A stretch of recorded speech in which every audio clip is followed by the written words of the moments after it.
नायक नमो नमः। अष्टविनायक नमो नमः। गणपति बाप्पा मोरया, मंगल मूर्ति मोरया। श्री गणेशाय नमः। श्री गणेशाय नमः। पद्म पुराण सृष्टि खंडम 18वां अध्याय। जो मानव वहाँ सविधि श्रद्धा अनुष्ठान करते हैं वे पितरों का अत्यंत कष्टदायक नरक से उद्धार करके उनको स्वर्ग में भेज देते हैं। वहां स्नान करके जो लोग कुश तिल युक्त पवित्र जल से पितृ तर्पण करते हैं उनके पितृ अक्षय तृप्ति लाभ प्राप्त करते हैं।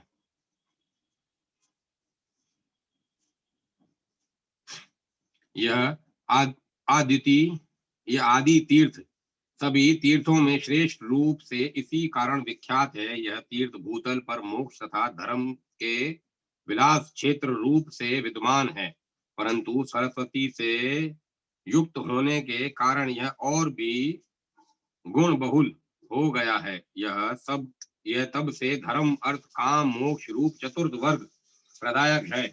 जो लोग इस तीर्थ में मल को नष्ट करने हेतु भी जल मध्यम में प्रवेश करते हैं वे अनायास गोदानुरूप पुण्य लाभ करते हैं। तथापि मनीषी लोगों का कथन है कि इससे स्वर्ण दान का पुण्य फल मिलता है।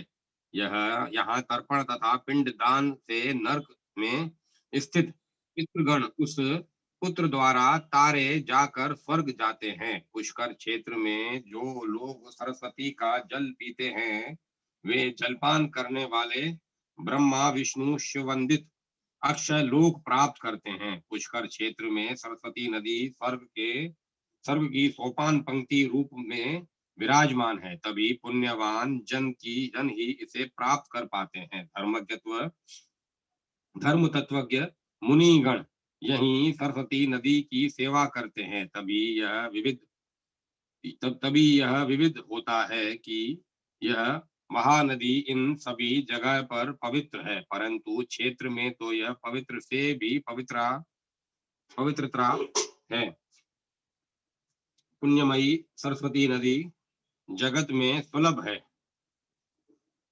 परंतु वह कुरुक्षेत्र प्रभास एवं पुष्कर में अति दुर्लभा है।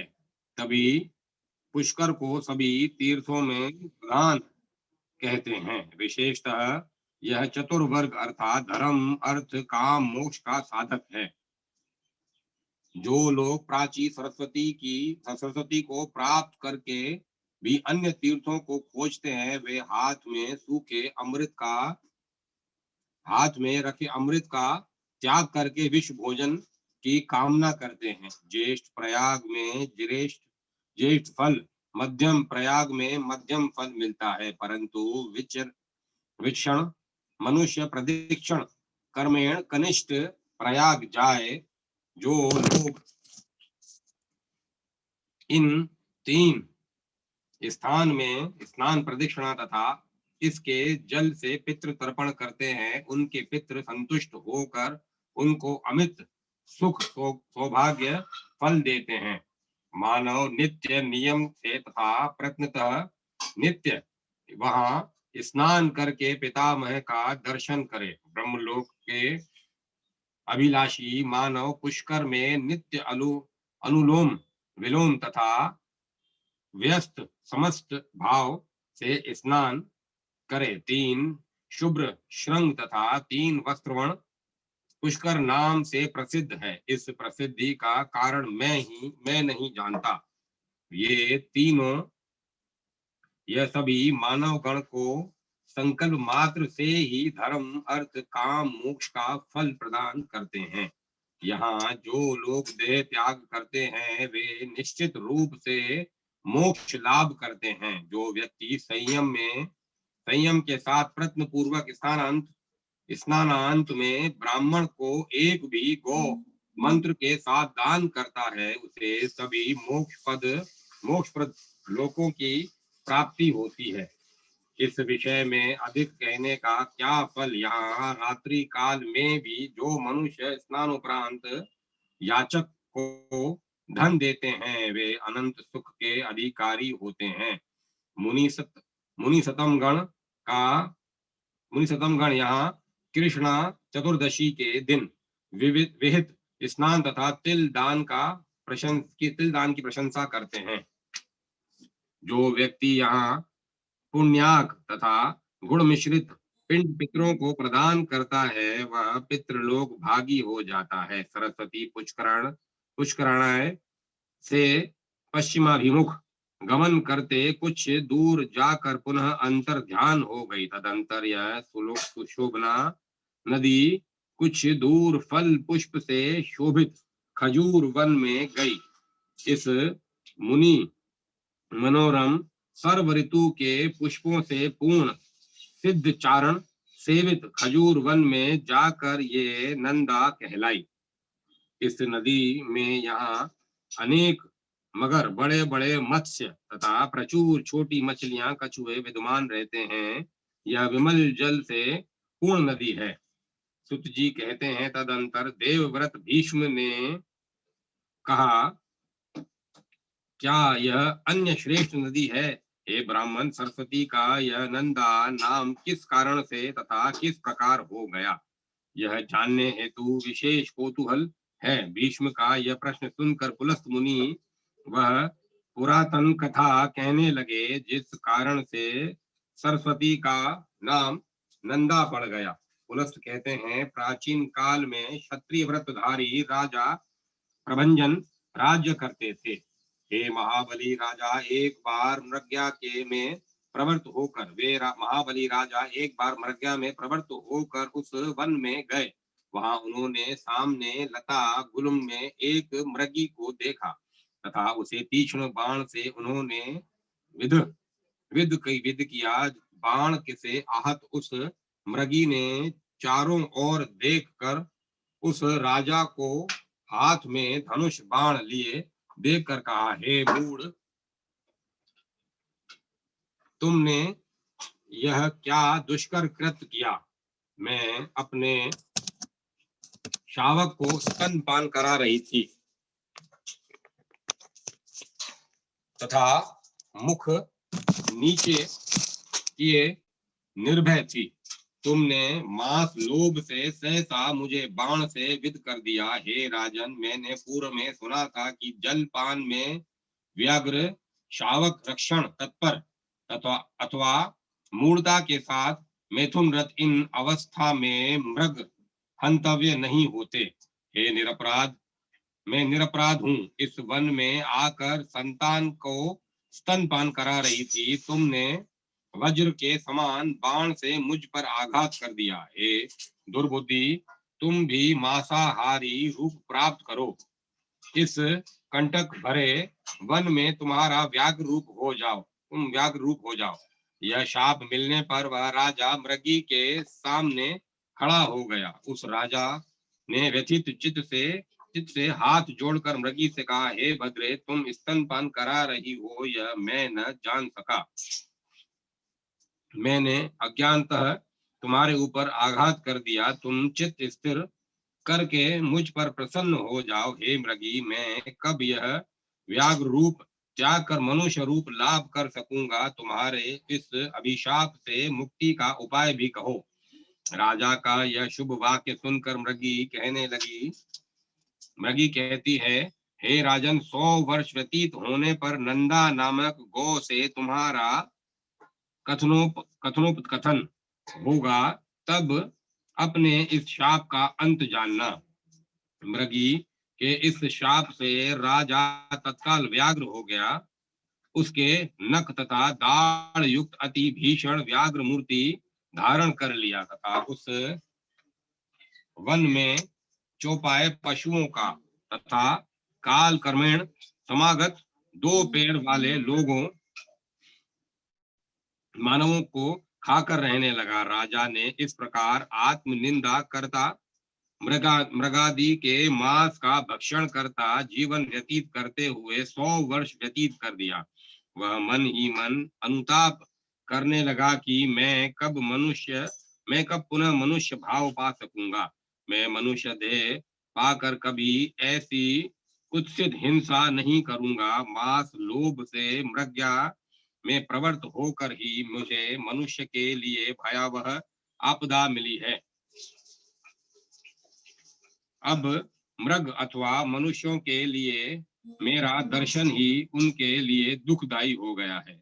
यद्यपि मैंने निष्पाप सत्कुल में अवश्य जन्म लिया था, परंतु इस पाप द्वारा यह पाप दशा मिल गई।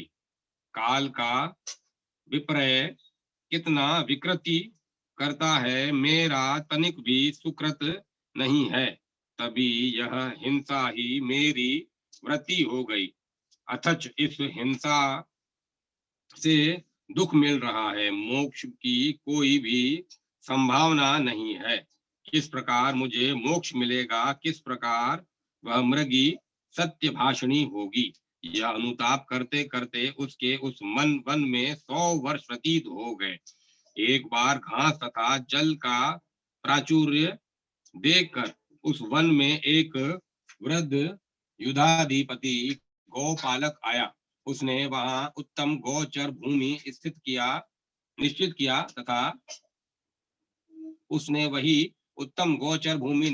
तथा उसने उस वन के निकट गोपों का आवास बनाया। नदी मंथन के शब्द से वह वन अपुरित हो उठा। मत गोपदल उस वृक्षों से पूर्ण वन में प्रवेश कर गया।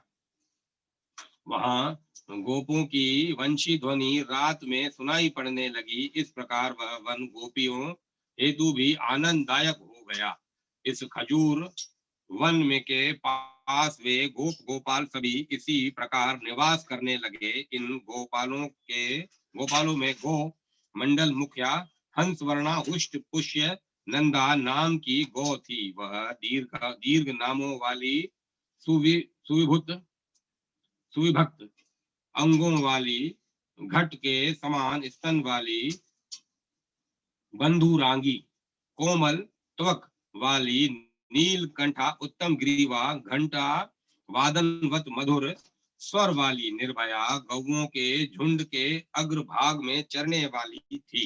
वह यथा सुख एकाकिनी विचरण करती गुप्त घास को खोजती वहां भक्षण कर रही थी। उसे देखकर यह प्रतीत होता था मानो देवी सुरभि ही यह यथेच गुप्त तृणों का भक्षण करते विचर रही है। उस सरिता के तट पर रोहित नामक पर्वत था। वहां अनेक कंदरा, छोटी गुहा, बड़ी गुफा तथा दवी, जिसमें जाना अत्यंत कठिन हो ऐसी गुफा थी तथा उनमें अनेक प्राणी रहा करते थे। उस पर्वत की पूर्वोत्तर दिशा में एक घोर विषम दुर्गम भीषण लोमहर्षण मृग सिंह से भरपूर अनेक मांसाहारी जंतु से युक्त वृक्षलताओं से अत्यंत घना सैकड़ों शृगालों से के स्वर से निनादित तृण युक्त प्रदेश था। उस दुर्गम स्थल में काम रूपी भयानक घोराकार रक्त पिपासु घोर दृष्टा तीक्ष्ण नखों वाला एक व्याघ्र रहता था। वह व्याघ्र धर्मात्मा तथा गोपों के हित में निरत था। उसका नाम था नंद। वह उस अछिग्न जिन तृणों के अग्रभाग खाए नहीं गए हैं तृण बहुल प्रदेश में आकर गोपगण का परिपालन करता था। वह नंदा नामक गौ एक बार नव तृण भक्षणार्थ विचरण करते करते नंद व्याघ्र के सामने पड़ गई। तब वह व्याघ्र रुको रुको कहता तीव्र गति से उसकी ओर आया तथा कहा, हे धेनु, आज तुम मेरी विधाता से विहित भक्ष हो, तभी यहाँ स्वयं आ गई हो। व्याघ्र का यह निष्ठुर कथन सुनकर नंद गौ तो पुत्र दर्शन अब नहीं होगा, यह सोचकर निराश हो गई।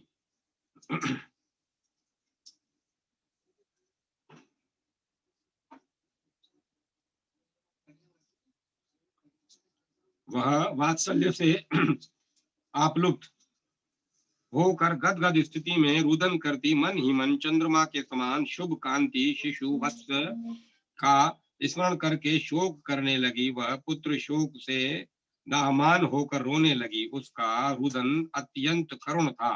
व्याघ्र ने नंदा को दुखी तथा रोते देखकर घोरतर वाक्य कहा, हे धेनु, तुम रो क्यों रही हो? तुम देवात अनायास स्वेच्छा से मेरे खाद रूप से यहाँ आई हो।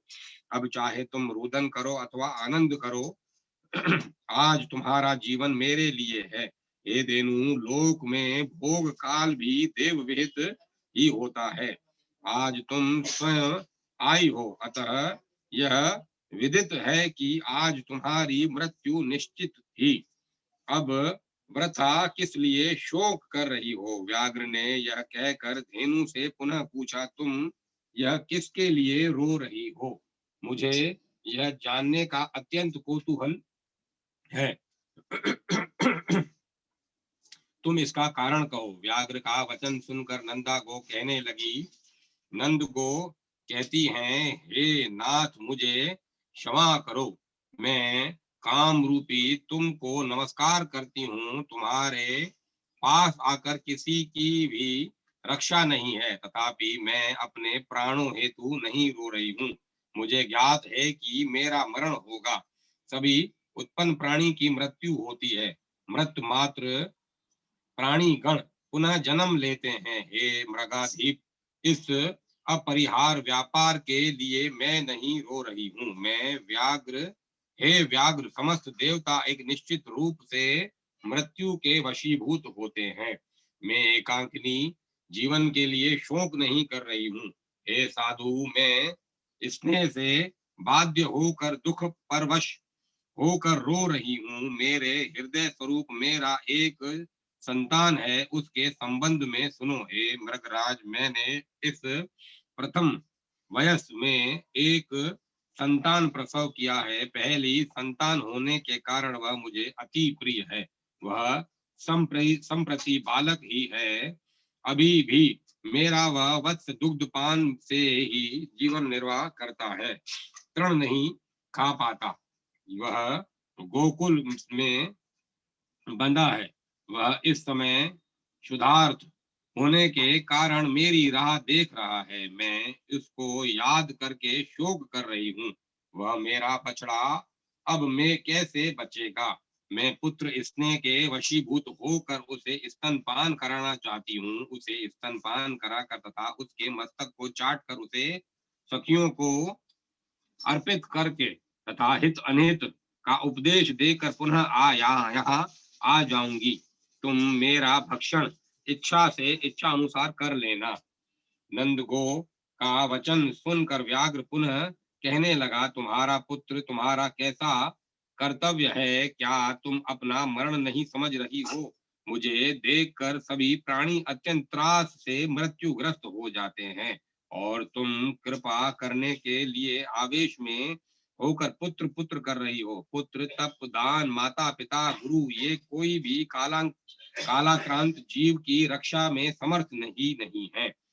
तुम इस गोपीजन समावृत वृषभों से नादित बाल्यवत्स विभूषित स्वर्ग तुल्य, यहाँ तक कि देवलोक के भूषण स्वरूप नित्य प्रमुदित सर्वदेव पूजित पितरों में भी श्रेष्ठ पवित्र मंगलों का भी मंगल करने वाले तीर्थ समूह के लिए भी तीर्थ रूप धन्यों में भी सर्वोत्तम धन्यता साधक समस्त गुण युक्त ईश्वर के महादायतन स्वरूप सभी तीर्थों में प्रख्यात अनुपम भूमि इस गोकुल में जाकर जहाँ नित्य गोपियों के नदी मंथन के शब्द से, बाल वत्सों बछड़ों के निनाद से एवं गौओं के हुकार शब्द से अलक्ष्मी चली जाती है। वत्सगण जहाँ माता को पाने की आशा में करुण हुकार करते हैं, बाहु युद्ध के श्रम से शूर हो गए गोपगण जिनका पालन करते हैं। स्थान स्थान में गीत नृत्य आलाप आनंद उल्लास ही अस्फुट ध्वनि होती है तथा अतः सतह इतः विचरते बछड़ों की उछल कूद परिलक्षित होती है। यहाँ चंचल कमलों से पूर्ण सरोवर विद्यमान है।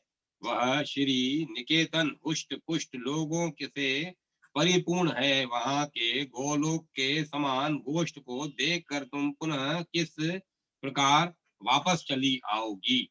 हे भद्रे, मेरे देहगत पंचभूत तुम्हारे रक्त का पान करें। मैं मात्र केवल वाक्यों से अपने पंचभूतों को मौन नहीं कर रहा हूँ। नंदगो कहती है, हे मृगेंद्र, तुम्हारा कथन सत्य है, तथापि मैं प्रथमतः प्रसूता भई हूँ। मेरा कथन सुनो। मैं शपथ लेकर कहती हूँ, मैं जाकर सखी वर्ग, अपने शिशु संतान, प्रतिपालक गोप दल, गोपीजन तथा विशेषतः अपनी जननी को देखकर अंतिम आलाप करके वापस आ जाऊंगी। यदि तुम्हारा मत हो तब मुझे छोड़ दो। ब्रह्म हत्या तथा माता पिता के वध का जो पाप है वह मुझे लगे यदि मैं वापस नहीं आती।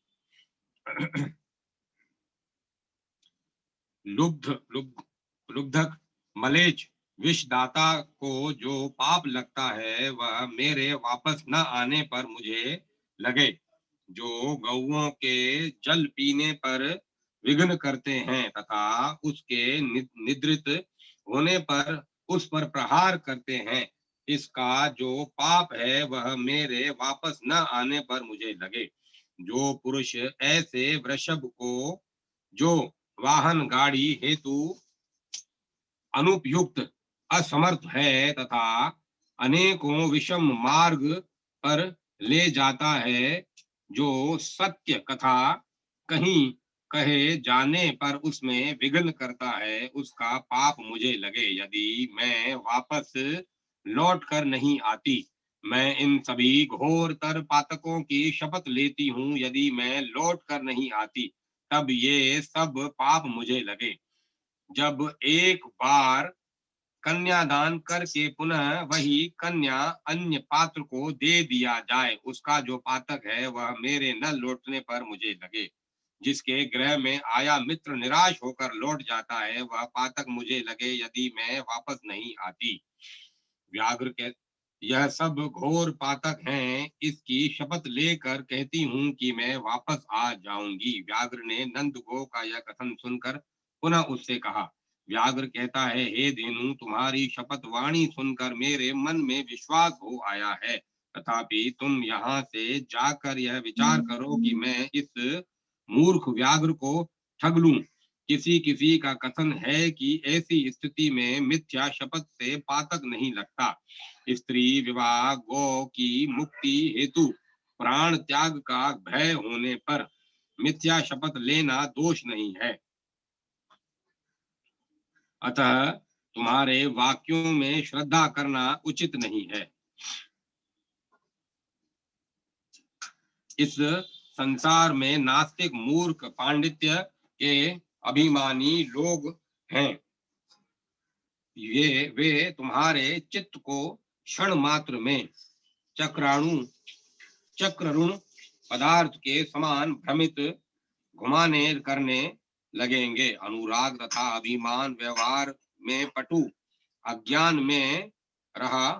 में रक्त चित्त वाले शूद्र रुचि संपन्न मनुष्य कुतर्की हैं तथा युक्ति जाल में जन साधारण को मोहित करते हैं।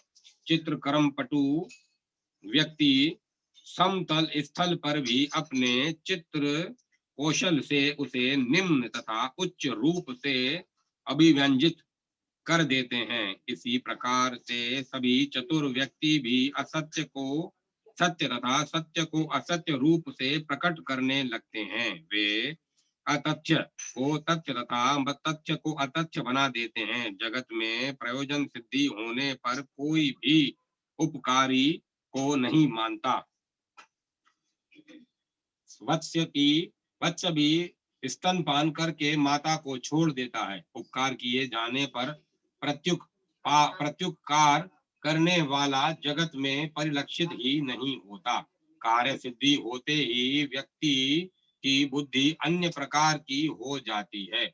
पूर्व काल में कार्य साधनार्थ ऋषि देवता असुर तथा मनुष्यों में परस्परतः कितनी शपथ लिया था कितनी शपथ लिया था, यद्यपि हम उसे अब नहीं मानते।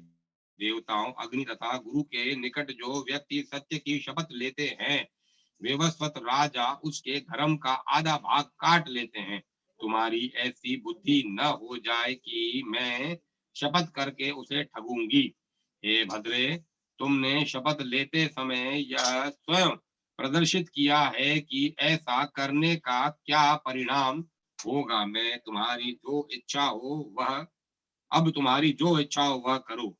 नंद गो कहती है, हे महासाधु, यही हो।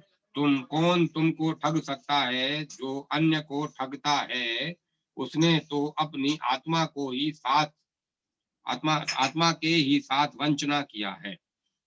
व्याघ्र कहता है, हे पुत्र वत्सला धेनु, जाओ अपने पुत्र को देखो। तुम धर्म को आगे करके अपने वत्स को देखकर स्तनपान कराना, तदंतर उसका मस्तक चाट कर माता भ्राता सखी स्वजन तथा बंधुओं को देखकर शीघ्र वापस आना।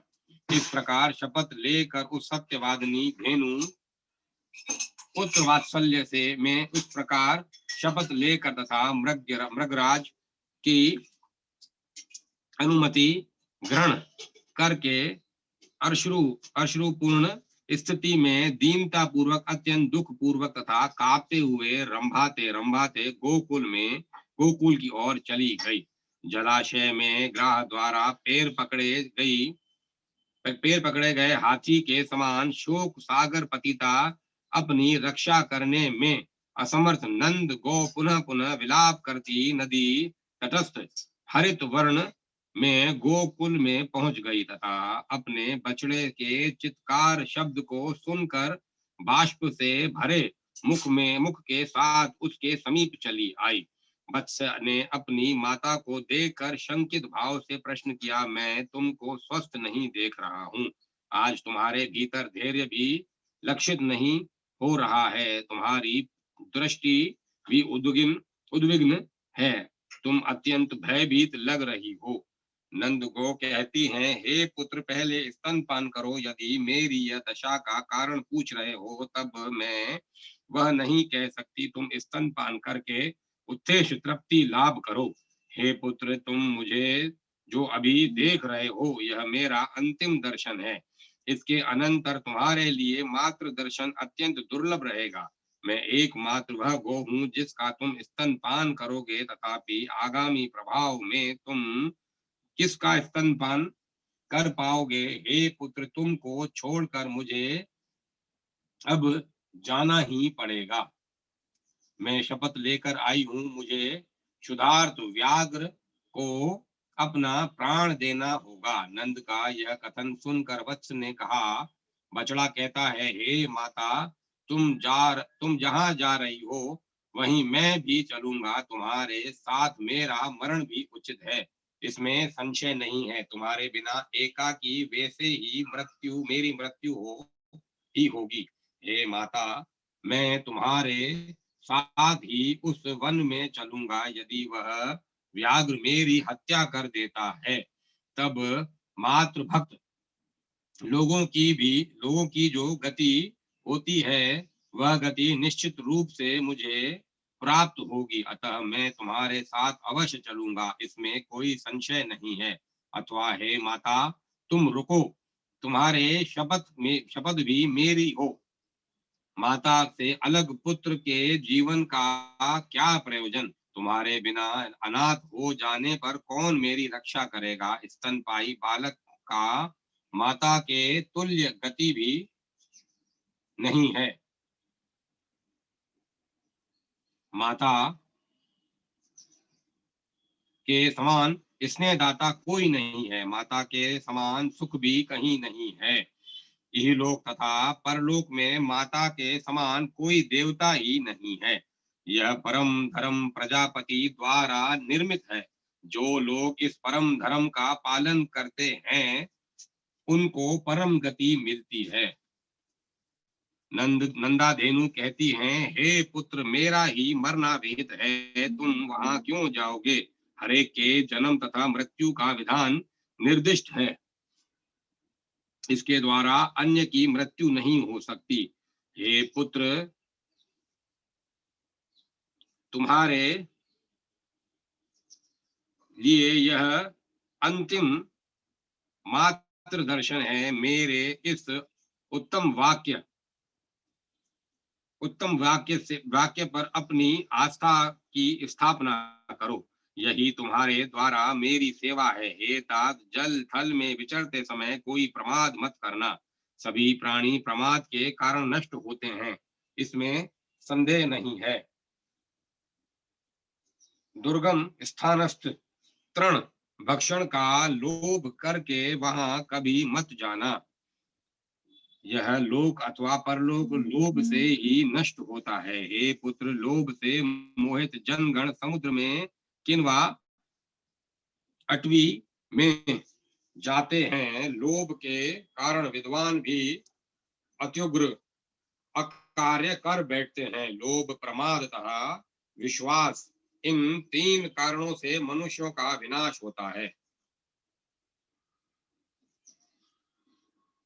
अतः जिस किसी स्थल पर लोभ, प्रमाद अथवा विश्वास करना अनुचित है, हे पुत्र, सभी मांसाहारी पशु, मलेच्छ तथा चोर आदि कृत विपत्ति से स्वयं की रक्षा प्रयत्नर्थ करें। हे पुत्र, त्रियक जाति अथवा पाप योनि में जन्मे लोग जहाँ एक साथ रहते हों, अथवा उनमें भी विरुद्ध भाव परिलक्षित होता है, अथच उसे प्रमतः लोग नहीं जान पाते। नखी, नदी, सींग वाले स्त्री जाति तथा प्रशय वर्ग के प्रति कदापि अधिक विश्वास न करें। विश्वासी व्यक्ति का भी पूर्ण विश्वास न करें। यदि कोई विश्वास करने से भय संगठित करता है, ऐसे विश्वासकारी को मूलतः नष्ट करें। चित्त भयभीत होने पर अपनी देह भले बली हो, तथापि उस पर भी विश्वास न करें। गुप्त बातें जिस किसी से न कहें। मानव सप्तावस्था में किंवा मत स्थिति में असावधानी के कारण कभी कभी अति गुप्त बात भी प्रकट कर देते हैं। यदि सभी समय गंध सूंघना अत्यंत कर्तव्य जाने। गोएं गंध से सब जानती हैं, गंध ही उनके नेत्र हैं। राजा का नेत्र उसका गुप्तचर है। गो वन में कभी अकेली न रहे, तथापि धर्म चिंतन सदा एकाकी ही करे। तुम मेरे लिए विशेष उद्योग मत करो, क्योंकि मरण सबका निश्चित है। जैसे पथिक चलते चलते कहीं छाया देखकर उसमें आश्रय लेता है, पुनः विश्राम करके गंतव्य के लिए चल पड़ता है, प्राणी गण का संसार समागम भी वही है। हे पुत्र, यह समग्र जगत ऐसे ही चलता है, अतः तुम एकाकी क्यों शोक युक्त हो? शोक त्यागो तथा मेरे वाक्य का पालन करो। यह सोचकर तब नंदागो ने तब पुत्र का सिर सूंघ कर उसे जीवा से चाटा। उस समय नंदी धेनु शोक से अत्यंत आविष्ट थी। उसकी आंखें भरा गई थी। वह नागिन की तरह पुनः पुनः दीर्घ श्वास छोड़ रही थी। उसे पुत्र विरह के कारण जगत शून्यकार लग रहा था। वह कीचड़ में फंसी गौ की तरह अवसन हो गई थी। नंदा गो इस प्रकार से विलाप करके पुनः पुत्र से कहने लगी, पुत्र के समान कोई स्नेह भाजन नहीं है, पुत्र तुल्य प्रीति हेतु कोई नहीं है, पुत्र के समान उत्तम गति है नहीं, उत्तम गति और नहीं है। अपुत्र का तो संसार शून्य है, अपुत्र के ग्रह में सुख है ही नहीं। अपुत्रक नर्कगामी होता है। लोग कहते हैं कि संसार में चंदन शीतल होता है, परंतु पुत्र के अंगों का आलिंगन चंदन से भी शीतल है। पुत्र द्वारा ही स्वर्ग आदि श्रेष्ठ लोक मिलते हैं। नंदा ने इस प्रकार पुत्र के गुण की व्याख्या करके पुत्र का पुनः अवलोकन किया। तत्पश्चात वह अपनी माता, सखियों तथा गोपियों से विदा वार्ता करने लगी। उसने कहा, मैं यूथ के अग्रभाग में विचरण कर रही थी, तभी मुझ पर एक व्याघ्र ने हमला कर दिया। उस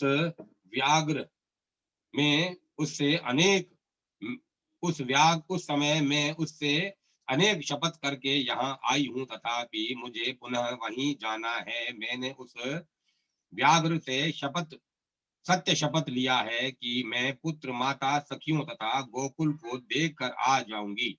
हे माता, तुम मेरे सभी दुर्व्यवहारों को क्षमा करो। मैं तुम्हारे इस बालक दोहित्र को छोड़कर जा रही हूँ। इस संबंध में अब अधिक क्या कहूँ। हे विपुला, चंपा, माता भद्रे, सुरभि, मानिनी, वसुधरा वसुधारा, प्रिय नंदे, महानंदे, घट सर्वे, मैंने जानबूझकर अथवा अनजान में जो कुछ अप्रिय कहा हो अथवा तुम लोगों के साथ अप्रिय किया हो, हे महाभाग गण, तुम सब वह क्षमा करो। तुम सब सर्व गुण युक्त लोक मात्र रूपा तथा सभी को सब कुछ देने वाली हो। तुम सब मेरे बालक की रक्षा करना। हे बहनों, मेरा यह मातृ शोक संतप्त, अनाथ, विकल, दीन बालक पुत्र है। तुम सब इसकी रक्षा करना, विपदाओं से बचा कर पालन करना। हे महाभागगण, मेरा पुत्र अनाथ तथा निर्बल है। तुम सब इसका पुत्रवत पालन करना। मैं सत्य वचन कहकर आई हूँ, अतः जा रही हूँ। तुम सब मुझे क्षमा करो। हे सखियों, मेरे इस पुत्र की रक्षा में तुमको अधिक चिंता नहीं करनी है। प्रतीत हो रहा है कि मेरा यह प्रथम उत्पन्न पुत्र है, अतः अल्पकाल में ही वह यह मृत होगा। नंदा का यह कथन सुनकर माता तथा सखियां दुखी हो गई। वह परम विषाद में मग्न थी। तदंतर उस सब ने विस्मित होकर कहा, अहो, जगत का यह महान आश्चर्य है कि तुम व्याघ्र के भीषण वाक्य का पालन करने का उद्यम कर रही हो। तुम वस्तुतः सत्यवादिनी हो। सत्य वाक्य की शपथ लेकर वांछना करके महाभय का विनाश करना यह यत्नतः करें। तुमने अच्छा किया, परंतु किसी भी प्रकार तुम्हारा वहां जाना कर्तव्य में नहीं आता। तुमको आने में विलंब देखकर वह नंद व्याघ्र भी चला जाएगा। तुम सत्य पालन के लोभ में अपने बालक पुत्र को छोड़कर जा रही हो। इसमें तुम्हारा अधर्माचरण ही परिलक्षित हो रहा है। इस संबंध में पूर्व काल में ब्रह्मवादी ऋषियों ने एक गाथा कही है। यथा जब प्राण जाने की संभावना आए तब मिथ्या शपथ लेना पाप नहीं होता। जहाँ झूठ बोलने से प्राणी गण की प्राण रक्षा हो सके, वहां के लिए यह मिथ्या ही सत्य है, तथा वहां सत्य बोलना जिससे प्राणी गण का प्राण जाए ही मिथ्या है। कामनियों से काम साधनार्थ, विवाह में, व्यापार में, गौ को मुक्त कराने में, ब्राह्मणों को विपदा से बचाने में अनेक मिथ्या शपथ लेने से भी पाप नहीं होगा। नंदा देनु कहती हैं, अन्य की प्राण रक्षा के लिए मिथ्या कहना आवश्यक होने पर अवश्य कहें, तथापि अपनी जीवन रक्षा के लिए किसी भी प्रकार से मिथ्या कहने का मेरा उत्साह नहीं है। जीव गर्भ में, मृत्यु में, भरण पोषण में, इन सभी स्थिति में एकाकी संशिष्ट होता है। तथा एकाकी ही उसे सुख दुख भोग करना पड़ता है। अतएव पुत्रादि के लिए मिथ्या कहने से कोई स्वार्थ नहीं है।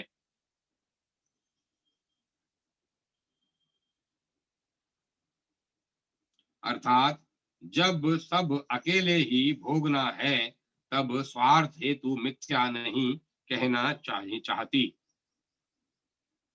मैं मिथ्या क्यों बोलूं?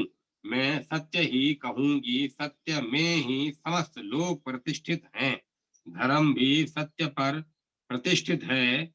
किम बहुना मुझे यह प्रतीत होता है कि सागर सत्य पालनार्थ ही अपनी मर्यादा का अतिक्रमण नहीं करता। बलिराज ने छल पूर्वक बद्ध होकर भी विष्णु को पृथ्वी दान किया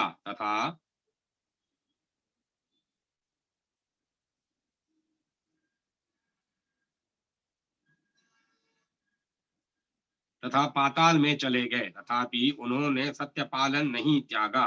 पर्वतराज विंध्याचल अपनी सैकड़ों चोटी प्रवर्धित करके ऊपर उठ रहे हैं, तथापि अगस्त से स्वीकृत अपनी शपथ का यथार्थतः प्रतिपालन करने के लिए आज भी अवनत मस्तक हैं। उन्होंने अपना मस्तक आज तक नहीं उठाया, ऊपर की और अपनी वृद्धि नहीं किया। स्वर्ग मोक्ष नरक यह सभी सत्य पर ही प्रतिष्ठित है। अतः सत्य वाक्य का जो लोग लोप करते हैं, क्या उन्होंने सत्य का लोप नहीं कर दिया? जब व्यक्ति स्वयं एक प्रकार का होकर भी लोगों के समक्ष स्वयं को अन्य प्रकार का प्रकट करता है, ऐसा आत्मापहारी चोर व्यक्ति कौन पाप नहीं कर सकता? ऐसा व्यक्ति नरकगामी होता है। मैं स्वयं को मिथ्या शपथ से ढांक कर अपनी रक्षा करके अंत में घोर नरक जाऊं? जो ऐसा करता है, यमराज उसके संचित धर्म का आधा भाग काट देता है। पापी गण भी सत्य रूपी घाट पर क्षमा रूपी अघात शुद्ध जल से उतर कर स्नान मात्र से सभी पातकों से रहित होकर परम गति लाभ करते हैं।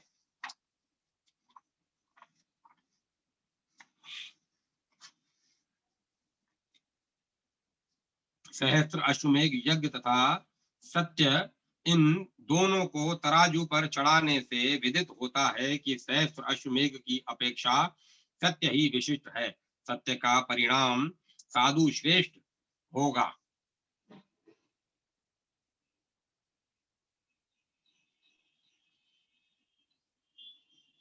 सत्य ही परम शास्त्र शिक्षा है। इसमें कलेशादि नहीं है। यह साधु वर्ग के सानिध्य से घटित होता है, ज्ञात होता है। सत्य ही सज्जनों का पैतृक धन है। सत्य ही सभी आश्रमों का चरम फल है। मनुष्य सत्य प्राप्त करके सत्य का आचरण करके स्वर्गगामी होता है। अतः यह सतत जन्म मृत्यु गतागति आवागमन प्रवाहात्मक संसार में कैसे सत्य का त्याग करें? तुम सभी इस अविश्व अविनश्वर सत्य का पालन करो। सत्य स्वाधीन दुर्लभ तथा जगत का आभूषण है। मलेच्छ तक इसे धारण करके स्वर्ग लाभ प्राप्त करता है। ऐसे सत्य का त्याग कैसे हो? सखियां कहती हैं, हे सखी नंदा, तुम सुर असुर सब के द्वारा नमस्कार योग्य हो। तुम तो परम सतोगुण के प्रभाव से सत्य पालनार्थ अपने दुस्तेज प्राणों का भी त्याग करने को उदत हो। हे कल्याणी, तुम स्वयं धर्म धुरंधरा भी हो। तुमसे हम और क्या कह सकते हैं? तुम्हारा यह आत्म त्याग देखकर यह विदित होता है कि तुम्हारे लिए इस आत्म त्याग के कारण तीनों लोक में कुछ भी अप्राप्य नहीं रहेगा, यहाँ तक कि तुमको पुत्र वियोग भी नहीं होगा। हमें यह भी आभास हो रहा है कल्याण चिता नारी गण पर कदापि कहीं भी आपत्ति नहीं है। इस वार्तालाप के पश्चात नंदा वहां गोपी गण का अवलोकन करके तथा गोकुल की परिक्रमा करने के पश्चात वहां के देवता तथा सभी वृक्षों का अभिनंदन करके नंद व्याघ्र के पास जाने को उदत हो गई। उस समय नंदा धेनु की भिन्न पृथ्वी जल अग्नि वायु आकाश निशाकर 10 दिक देवता वहां के वृक्ष सभी नक्षत्रों ग्रहों को पुनः पुनः प्रणाम करके कहा, वन में जो सब सिद्ध निवास करते हैं तथा जो वन देव गण हैं वे तृणभक्षी मेरे पुत्र का विचरण काल में उसकी रक्षा करें। हे चंपा अशोक पुनाग सरल अर्जुन किंचुक तुम सभी पादप गण मेरे कातर वाक्य को सुनो। मेरे पितृ मातृहीन अनाथ दीन मानस अति दुख के कारण रोता हुआ दीन संतान जब एकाकी इस विजन विषम वन में विचरण करे तब तुम सभी उस बाल वत्स का अपने औरस पुत्र के समान स्नेह पूर्वक पालन करना।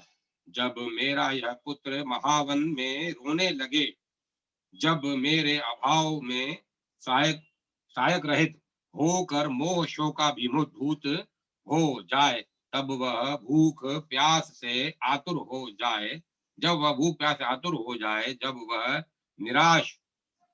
निराशा में समस्त जगत को शून्यवत बोध करे, जब अकेला विचरण करे, तब तुम लोग सदस्य होकर उसकी उनकी रक्षा करना। नंदा ने पुत्र स्नेह के वशीभूत होकर यह कहा।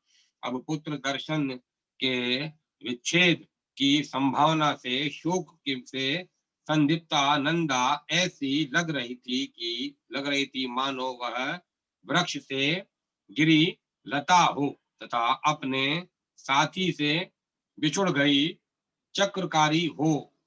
वह मलान भाव से अंधे की तरह पग पग पर लड़खड़ाती हुई वहां पहुंची, जहां वह तीक्ष्ण दृष्टि वाला भयानक नंद व्याघ्र मुंह फाड़े विद्वान था। नंद के पीछे पीछे ही उसका बछड़ा भी पूंछ ऊपर करके दौड़ा आया तथा अत्यंत वेग से अपनी माता के आगे आकर नंद व्याघ्र के सामने खड़ा हो गया।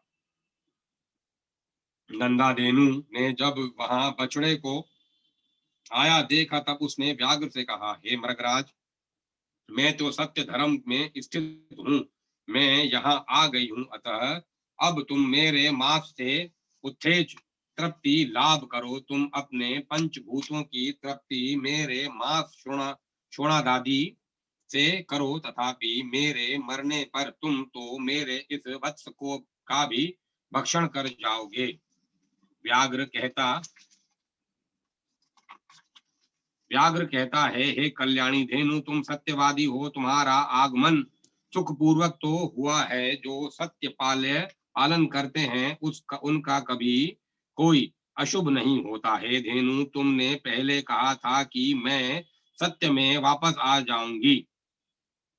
तुम्हारी बात से मेरे मन में कौतूहल उपजा, वह क्या यह धेनु पुनः आएगी? इसलिए मैंने तुम्हारे सत्य की परीक्षा हेतु तुमको यहाँ से भेजा था, अन्यथा मेरे पास आकर क्या कोई जीवित जा सकता है? तुम्हारा सत्य पालन ही कितना है, यही परीक्षा करने का मेरे मन में कौतूहल हो गया था। तभी इस सत्य को जानने के लिए मैंने तुमको मुक्त किया था।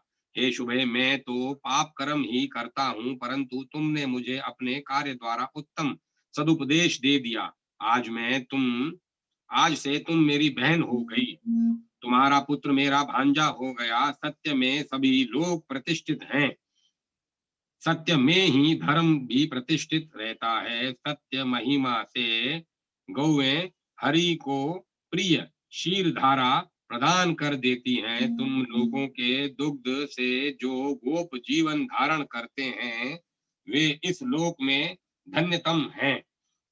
हे शुभे, तुम जिस प्रदेश में तृण खाने के लिए विचरण करती रहती हो वह भूप्रदेश भी धन्य है, वहां के वृक्ष लता सभी धन्य हैं, वे ही धन्य हैं, वे ही कृतार्थ हैं, वे ही सुकृत करने वाले हैं, उनको ही जन्म ग्रहण का सार फल मिला है जो तुम्हारे दुग्ध का पान करते हैं।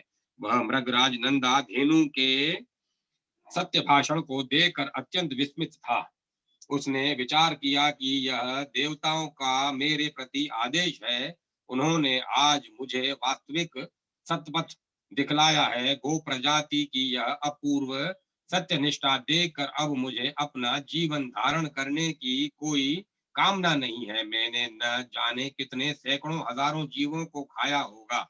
अब मेरे लिए ऐसा कार्य करना कर्तव्य रूप है जिससे मैं इस पातक से मुक्त हो सकूं। अन्यथा मेरी पता अन्यथा मेरी पता नहीं कैसे गति होगी। यहाँ एक गौ इतनी सत्यनिष्ठ है, उधर मैं इतना दुराचारी पातक की नरशंस जीव घाती इतना दारुण कर्म करके अब मुझे किस लोक की प्राप्ति होगी। मैं अब पुण्य तीर्थों में जाऊंगा, पाप का शोधन करूंगा। अतः मैं पर्वत से गिरकर अथवा अग्नि प्रवेश करके जीवन समाप्त कर दूंगा। हे धेनु, अब मेरे लिए अपने पातक नाशनार्थ जो तप करना आवश्यक हो, तुम उस संबंध में मुझे संक्षिप्त उपदेश प्रदान करो। अब विस्तार से कहने का समय नहीं बचा है। नंदा धेनु कहती हैं, साधु महाजन गण ने सतयुग में तप, त्रेता में ज्ञान, द्वापर में यज्ञ तथा कली काल में एकमात्र दान का उत्तम कार्य कहकर उसकी प्रशंसा किया है।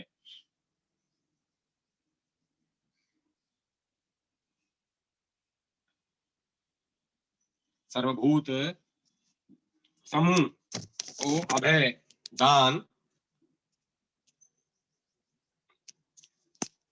सर्वभूत